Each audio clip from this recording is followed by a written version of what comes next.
രാജ്യസഭാ seat നൽകാത്തതിൽ അതൃപ്തി പരസ്യമാക്കി RJD. LDF മുന്നണി മര്യാദ പാലിച്ചില്ലെന്ന് RJD സംസ്ഥാന അധ്യക്ഷൻ MV ശ്രേയാംസ് കുമാർ. LDFിലേക്ക് വലിഞ്ഞുകയറി വന്നതല്ല. പിണറായി വിജയൻ നൽകിയ ഉറപ്പുകൾ പാലിക്കുന്നില്ല. JDSനുള്ള പരിഗണന പോലും പാർട്ടിക്ക് നൽകുന്നില്ലെന്നും RJDക്കെതിരായ അവഗണന LDF അവസാനിപ്പിക്കണമെന്നും MV ശ്രേയാംസ് കുമാർ ആവശ്യപ്പെട്ടു.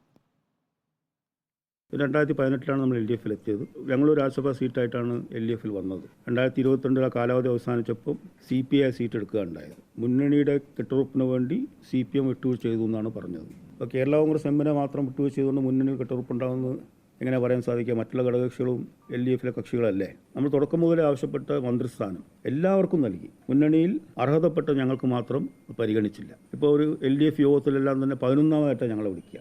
ഞങ്ങൾ 11ാം കക്ഷിയാണ് ഈ മുന്നണിയിൽ. അത്ര അവഗണന എന്തിനാണ് ഞങ്ങളോട്? ഞങ്ങൾ വലിഞ്ഞു കയറി വന്നവരൊന്നുമല്ല.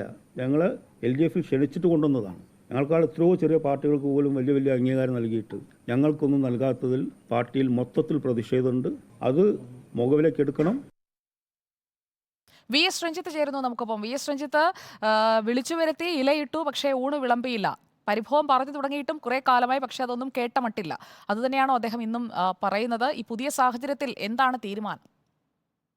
തീർച്ചയായിട്ടും 2009 RJD, അന്ന് സോഷ്യലിസ്റ്റ് ജനതയൊക്കെ ആയിരുന്ന ഈ പാർട്ടി LDF വിടുന്ന ഘട്ടത്തിൽ വീരേന്ദ്രകുമാർ നടത്തിയ ഒരു വിടവാങ്ങൽ പ്രസംഗമുണ്ട്. മിസ്റ്റർ പിണറായി, താങ്കൾ ഞങ്ങളെ ചവിട്ടി പുറത്താക്കിയതാണ് എന്ന് കോഴിക്കോട് ടൗൺ ഹാളിൽ വെച്ച് വീരേന്ദ്രകുമാർ നടത്തിയ ആ പ്രസംഗത്തിന് സമാനമായിട്ടുള്ളൊരു വാർത്താ സമ്മേളനമാണ് ഇന്നിപ്പോൾ ശ്രേയാംസ് കുമാർ നടത്തിയിട്ടുള്ളത്. അദ്ദേഹം വളരെ കൃത്യമായി പറഞ്ഞു, ഞങ്ങൾ ആരും ഇങ്ങോട്ട് വലിഞ്ഞു കയറി വന്നതല്ല, ഞങ്ങളെ ക്ഷണിച്ചു കൊണ്ടുവന്നതാണ്. ക്ഷണിച്ചു കൊണ്ടുവരുമ്പോൾ ഒരു ധാരണയുണ്ടായിരുന്നു, ആ ധാരണ പാലിക്കപ്പെട്ടില്ല. ഞങ്ങൾ ഇങ്ങോട്ട് വരുമ്പോൾ രാജ്യസഭാ സീറ്റുമായാണ് വന്നത്. അന്ന് അത് വിട്ടുകൊടുക്കാൻ ഞങ്ങൾ തയ്യാറായി. അതിന്റെ ബദലായി 2019 ആ വിട്ടുകൊടുത്ത സീറ്റ് 2024 ഞങ്ങൾക്ക് തരുമെന്ന് ഉറപ്പ് നൽകിയതാണ്. അത് തന്നില്ല.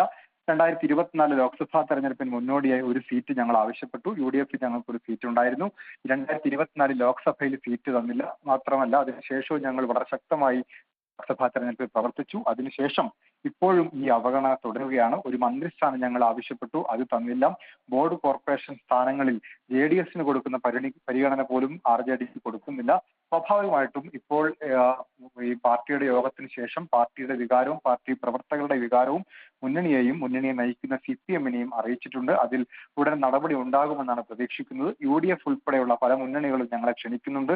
അങ്ങനെ ഞങ്ങൾ ക്ഷണിക്കാൻ പെടാതിരിക്കാൻ മാത്രം ചെറിയ കക്ഷിയല്ല, LDF തന്നെയുള്ള 4ാമത്തെ കക്ഷിയാണ്.